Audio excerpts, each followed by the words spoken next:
Tarde. O microfone está um pouquinho alto. Beleza. Antes de nós começarmos, feche os seus olhos, curva suas frontes e vamos orar. Querido Deus e eterno Pai, muito obrigado, Senhor, porque o Senhor nos concedeu um sábado feliz em Tua presença. E, ó Deus, neste momento que iremos abrir a Tua palavra mais uma vez, pedimos por favor, Senhor, que o Senhor possa estar em nosso meio e que o Senhor possa falar ao nosso coração de maneira muito especial, ó Deus. Que o homem que está à frente dessa Tua igreja desapareça e que apenas o Senhor possa falar ao coração dos Teus filhos. É tudo o que te pedimos em nome de Jesus. Amém. Agora pegue aí a sua Bíblia, abra ela no livro de João, no capítulo 5. Nós vamos ler do versículo 1 até o versículo 8. Quero todo mundo com as Bíblias, quero ouvir as folhas ou nos seus celulares, seja o que for. Peguem aí e vamos ler.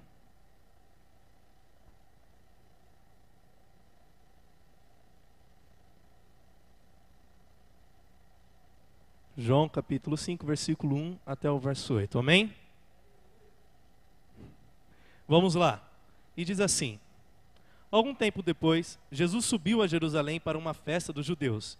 Há em Jerusalém, perto da porta das ovelhas, um tanque que em aramaico é chamado de Betesda, tendo 5 entradas em volta. Ali costumava ficar grande número de pessoas doentes e inválidas, cegos, mancos e paralíticos. Eles esperavam um movimento nas águas. De vez em quando descia um anjo do Senhor e agitava as águas. O primeiro que entrasse no tanque, depois de agitadas as águas, era curado de qualquer doença que tivesse. Um dos que estavam ali era paralítico, fazia 38 anos. Quando viu deitado e soube que ele havia naquele estado durante tanto tempo, Jesus lhe perguntou: Você quer ser curado? Disse o paralítico: Senhor, não tenho ninguém que me ajude a entrar no tanque quando a água é agitada. Enquanto estou tentando entrar, outro chega antes de mim e entra. Então Jesus lhe disse: Levante-se, pegue a sua maca e ande. Imediatamente o homem ficou curado, pegou a maca e começou a andar.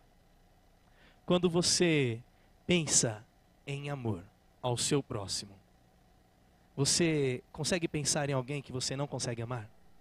Alguém que você tenha um tipo de ressentimento, um tipo de mágoa? Você consegue se lembrar de alguém, sua irmã, a irmã dele? Vocês conseguem lembrar de alguém que te incomoda e que você tem uma luta interna, que você não consegue passar a amar aquela pessoa? Eu acho que todos nós, como pessoas, como somos falhos e pecadores, temos alguém que nós sentimos certa dificuldade de amar, infelizmente. E na verdade nós sentimos um pouco dessa dificuldade com todas as pessoas ao nosso redor. O ser humano em si, ele tem um traço de egoísmo muito grande, ele é egoísta naturalmente. Tudo para o ser humano tem que ser para você mesmo, para si mesmo. Você tem que fazer aquilo que te agrada, que seja bom para você. Aí agora eu quero que você olhe para essa história que nós lemos agora. Você imagina lá Jesus, caminhando, passando, tranquilo. E aí de repente Jesus encontra um homem, várias pessoas doentes, ali perto do tanque de Betesda. E ali havia um único homem há 38 anos que estava paralítico. E aí Jesus chega perto daquele homem, fala: Ei, o que você quer? É óbvio que aquele homem falaria que queria ser curado. Ele olha para Jesus e diz: Senhor, eu quero ser curado. E aí Jesus olha para ele e fala: Então levanta e anda. Mas eu quero que você pense agora o seguinte: ali havia várias pessoas doentes, mas provavelmente em volta também haviam pessoas saudáveis. Por que aquelas pessoas saudáveis não estavam ali ajudando aqueles doentes? Por que a Bíblia não fala que essas pessoas que tinham saúde, que tinham vida, que tinham vigor, não estavam ali para ajudar aqueles que estavam doentes? E agora eu quero que você olhe para si mesmo, como pessoa. Você é alguém saudável, alguém que está forte, talvez espiritualmente bem. Por que talvez a gente não tenha usado a nossa saúde, o nosso vigor para ajudar as pessoas? Por que costumamos olhar para as pessoas lá fora com um olhar de superioridade? Com um olhar de ser maior, de ser melhor, de querer estar à frente, de querer ter tudo do melhor e não se importar com o que aquela outra pessoa também quer? Quando você olha para você, Você pode se achar melhor do que aquele homem que está sentado ali? Olha para ele, todo mundo. Quero que todos olhem para ele. Quando você olha para você, porque você está limpo, porque você está bem arrumado, você pode se sentir melhor do que ele? E eu quero a resposta de vocês, sim ou não? Sim ou não? Vocês se sentem melhor do que ele? Sejam sinceros consigo mesmo. Lembre que o seu coração, você pode mentir para si mesmo, mas para Deus não. Você se acharia melhor do que ele por estar bem arrumado, por estar limpo, por você ter roupas boas? Você acharia melhor do que ele? Naturalmente, como ser humano, nós nos achamos melhores do que as pessoas. Eu mesmo digo por mim, como pessoa, eu tenho grande dificuldade em pegar e ver as pessoas na rua e chegar, abraçá-las. É um defeito. E eu acho que a maioria das pessoas tem o mesmo problema que eu. Eu acho que eu não sou tão diferente quanto a maioria. De chegar e abraçar alguém que está cheirando mal, que está lá totalmente sujo. E às vezes a gente passa, sai, não, eu não quero encostar em você não. Mas aí agora eu quero que você abra a sua Bíblia lá no livro de Marcos. Você vai abrir no capítulo 1, você vai colocar no versículo 40, e nós vamos ler o versículo 40 e o 41. Beleza? Amém? Diz assim: um leproso aproximou-se dele e suplicou-lhe de joelhos: se quiseres, podes purificar-me. Então um leproso chega agora para Jesus e ele afirma para Jesus: Senhor, se quiseres, podes purificar-me. Você percebe que esse leproso ele não faz uma pergunta, não tem um ponto de interrogação. Ele não está perguntando: Senhor, o Senhor quer me purificar? Ou o Senhor pode me purificar? Ele está afirmando que se Jesus quiser, Ele pode purificar. E aí a resposta de Jesus é o que mais me toca, é o que é mais intrigante. Jesus olha para ele cheio de compaixão, estende a sua mão e agora o toca. E ele diz: eu quero, seja limpo, seja purificado. Imediatamente a lepra o deixou e aquele homem foi curado e foi purificado.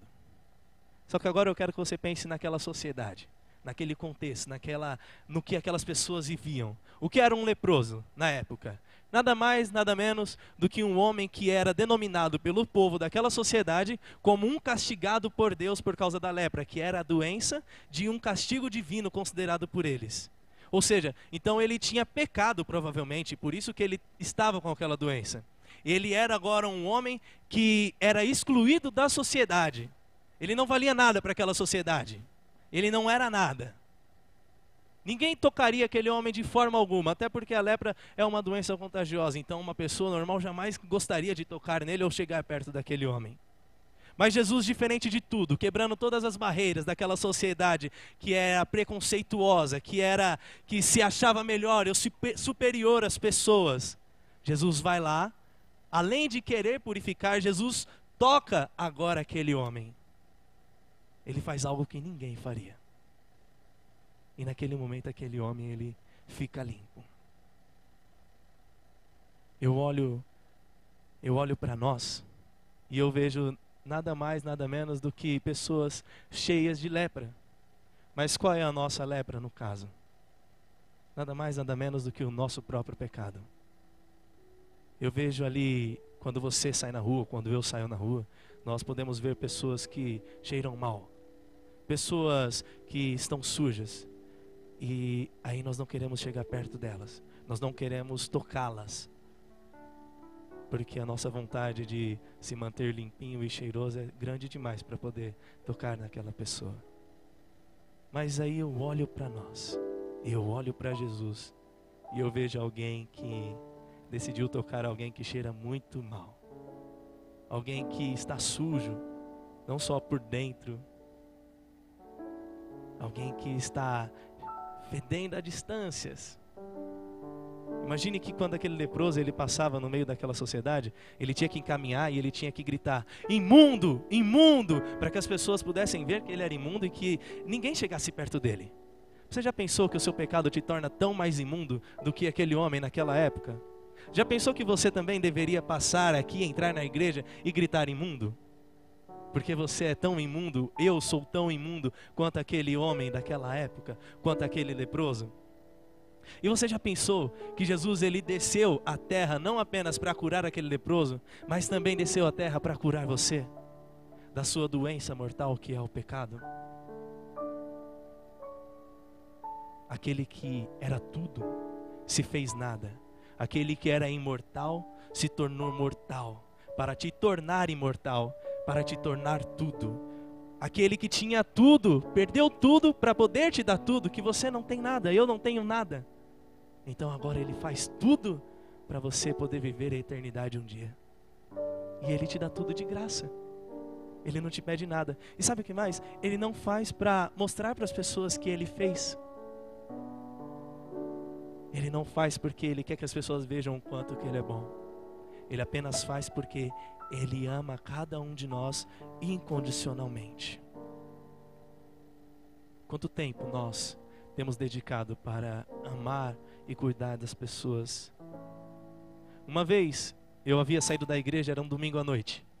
Enquanto eu estava indo embora para a igreja, estava com a minha Bíblia embaixo do braço, encontrei um homem todo suado, também cheirava mal, corria, meio assustado. E ele me parou e falou: jovem, onde é que tem uma igreja? Eu olhei para ele e falei: olha, ali na rua tem um monte de igreja. Porque na igreja que eu era anteriormente, tinha várias igrejas na rua. Eu falei: mas para que você quer uma igreja? Ele falou: eu quero que orem por mim. E eu falei: poxa, eu posso orar por você se você quiser. Eu falei: o que você quer? Você quer que eu ore por quê? E ele falou: eu quero que orem para que Deus tire a minha vida. Eu falei: peraí, como assim? Como assim orar para Deus tirar a sua vida? Eu não posso orar para Deus tirar a sua vida, porque Deus ele não tiraria a sua vida. E aí aquele homem ele olha para mim e ele fala: sabe qual é o problema? É que as pessoas vêm aqui com uma Bíblia embaixo do braço. Elas olham para mim, chegam em mim e vêm lá com um versinho bíblico e falam: Jesus te ama, isso, aquilo e tal, tudo bonitinho para você. Só que elas não olham para mim e perguntam: e aí, você tomou um banho? Você comeu alguma coisa? Você precisa de algo? Você precisa de ajuda? E sabe, um versinho bíblico não é o suficiente. É preciso de muito mais. É preciso de ação. É preciso fazer. A teoria todo mundo sabe, a teoria é muito simples, é muito fácil. Mas e a prática real? E aquele homem falou: sabe, eu estou aqui em Diadema e eu quero ir embora para minha casa. Eu sou de Campinas, eu vim para cá e eu não tenho dinheiro, eu não tenho como voltar, eu não comi nada. E eu peguei, abri a minha carteira, dei o único dinheiro que eu tinha na carteira para ele. Falei: come alguma coisa. E eu falei: vem aqui amanhã, eu quero te levar para você poder ir embora para sua casa. E aí no outro dia conversei com ele, a gente passou um tempo conversando, ele foi embora. E aí eu fui depois no local onde a gente marcou de se encontrar. Esperei. Infelizmente aquele homem não apareceu e eu não sei que fim deu para aquele homem. Mas uma coisa eu sei, que muita gente lá fora, ela carece disso, de ser tocada, de ser amada, de ser abraçada. Uma outra vez, enquanto eu estava caminhando lá no centro de São Paulo, onde eu trabalho, um homem estava lá parado no viaduto do chá. Ele olha para mim e ele me chama: jovem. E eu paro, eu falo: oi. Aí ele me responde uma coisa: por que as pessoas pulam da ponte? Eu olhei para ele assim, falei: na verdade eu não sei. E aí depois eu passei a pensar por muito tempo: por que as pessoas realmente pulam da ponte? Você já parou para pensar por que as pessoas pulam da ponte? As pessoas elas pulam da ponte porque precisam de alguém que as ame. Só que elas não conseguem encontrar um amor real. Elas precisam de um abraço, elas precisam de um carinho, elas precisam ouvir coisas boas, elas precisam de você, elas precisam de mim e elas precisam de Jesus. E sabe quem é o único que pode apresentar Jesus para essas pessoas? É você, sou eu. Essas pessoas, talvez elas nunca vão ler uma Bíblia, e você talvez seja a única Bíblia que elas vão ler durante toda a vida delas. Mas afinal, o que elas estão lendo na sua vida? Estão lendo a sua vontade de viver para este mundo, de se manter neste mundo? Lá em Lucas, no capítulo 22, no versículo 32 em diante, tem uma... Não precisa abrir, mas se vocês querem abrir, pode abrir. Jesus, ele chega em Pedro e fala: Pedro, quando você se converter realmente, cuide de minhas ovelhas. Jesus estava já pertinho de ser levado para ser crucificado. Ele estava dizendo que Pedro precisava agora se converter. E o que é conversão? Conversão não é nada mais, nada menos do que mudar de direção. De você ser algo completamente diferente do que você era. É como você pegar um arquivo aí de um vídeo e você converter ele em áudio. Ele nunca mais vai ser um vídeo, agora ele é um vídeo, agora ele é um áudio. E você, o que tem sido? Será que estamos realmente convertidos? E para o que estamos vivendo? E para que estamos vivendo? Nós somos criados para o mundo. Nós vivemos para o mundo. A nossa vontade é conseguir concluir a nossa faculdade, conseguir um bom emprego, a ganhar bastante dinheiro, ter tudo o que podemos ter aqui nessa terra. E muitas vezes a gente esquece de ganhar o mais importante, que é o céu. Muitas vezes a gente deixa de viver para Deus, para viver apenas para o mundo e para as coisas do mundo. E hoje é o momento de você decidir não viver mais para o mundo. Não estou dizendo que você não tem que fazer uma faculdade, que você não tem que continuar trabalhando e correndo atrás dos seus sonhos, conseguindo tudo o que você quer conseguir. Mas o mais importante é que você tem que viver mais para Deus do que para o mundo, porque esse mundo vai passar e nada do que você ganhar, nada do que você fazer aqui vai valer a pena se você não tiver feito o mais importante, que é ser um Cristo para as pessoas ao seu redor. E amor é isso, é se dedicar, é dar tempo. Sabe quando a Bíblia fala que o amor é dar a vida pelos seus amigos? Não está falando de dar a vida literalmente, de você se matar por causa de alguém. A vida, quando se fala ali, é o tempo. Porque a sua vida, ela é medida por tempo. Então você precisa dedicar tempo às pessoas. Isso é amor. É dar tempo. Quero chamar aquele cara ali, de cobertor aqui. Eu não sei quem o abraçou, quem falou com ele. Mas ele nessa tarde vai orar pra gente. Esse cara aqui vai orar pra gente. E, sabe, a gente precisa dedicar tempo para as pessoas lá fora. Imagina se entrasse 10 moradores de rua aqui na igreja. Como seria a sua reação? Como seria a sua reação? Você o abraçaria, você conversaria com ele, seria bom com ele, seria gentil, chamaria ele para sentar do seu lado, você...